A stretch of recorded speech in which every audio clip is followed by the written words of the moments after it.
Good evening. You're watching the news on Croatian television. The mood was festive in Split today as the coastal city celebrated the feast of St. Domnius, its patron saint. Thousands took part in a procession. Bishop Tomislav Rogic led the service. St. Domnius, guide us by your example. Lend us your support. May we not be only half-hearted Christians. Strengthen our faith, guide us in the right direction, and cement our readiness to love one another and make the one sacrifice that proves the power of love. Today is our most celebrated day. It is when the people of Split rejoice. I won't let anyone ruin the feast of St. Domnius for me. Nothing can ruin this day. Enjoy. President Kolinda Grabar-Kitarović and Defense Minister Damir Krstičević attended today's festivities. The president declined to give more details about her announced measures to reverse Croatia's depopulation trend. She also spoke about the government's meeting in Split last week. I am confident that following the government session in Split last week, we'll start moving forward more quickly on local development projects and all of the problems troubling the people of Split, so that their lives may improve in this beautiful city. We will present the measures. I don't want to raise this issue only partially. I was speaking in more general terms. This is not the time or the place. There are a lot of projects, more than 30.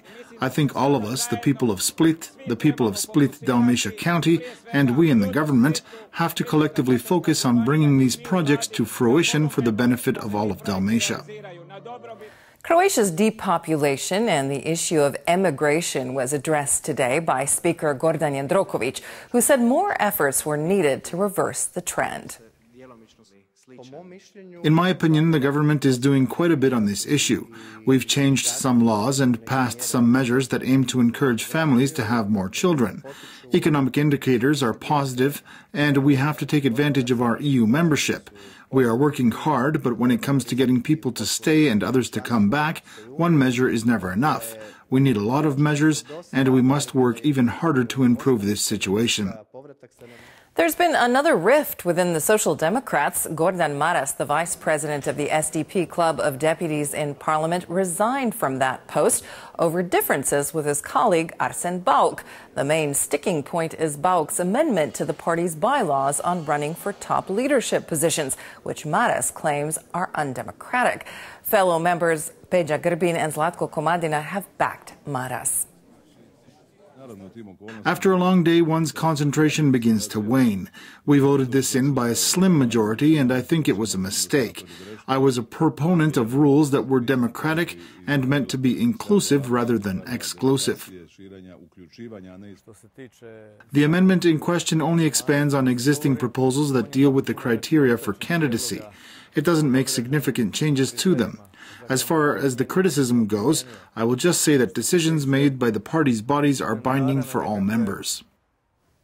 Retail sales grew 2.1% in March from the same month in 2017.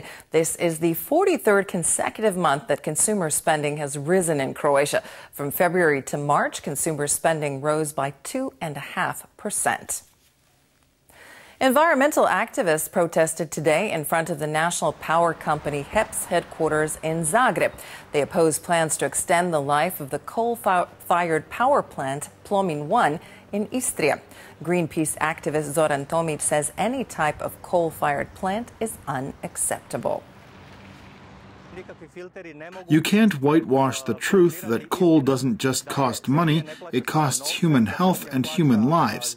And that is why the only solution for Plomin is switching to renewable energy sources, especially solar, which is being totally neglected by HEP and the government. In sports, the 2018 FIFA World Cup in Russia is just over a month away. The Croatian team has 2 friendlies lined up ahead of the tournament. Croatia plays Brazil in Liverpool on June 3rd and Senegal in Osijek on June 8th. Coach Zlatko Dalić says his players are in good shape. This is going to be a major test for us.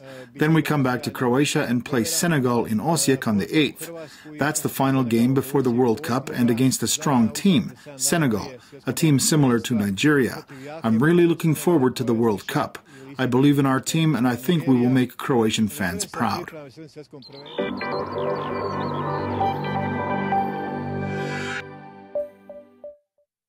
Tomorrow's forecast calls for mostly sunny skies in the morning, but by midday expect clouds and local showers and thunder showers, especially in the north and the far south of the country, as well as interior Istria.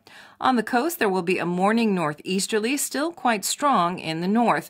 Around midday, winds will shift to a west-southwesterly direction.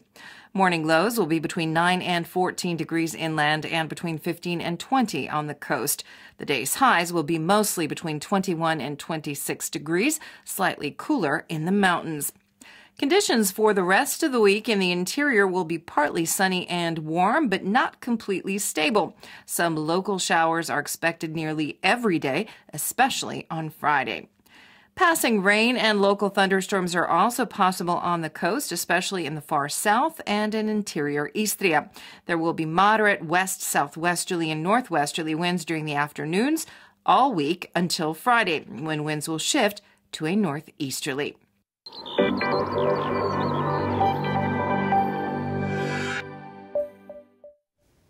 And that brings us to the end of the news. Thanks for joining us. We'll see you again tomorrow.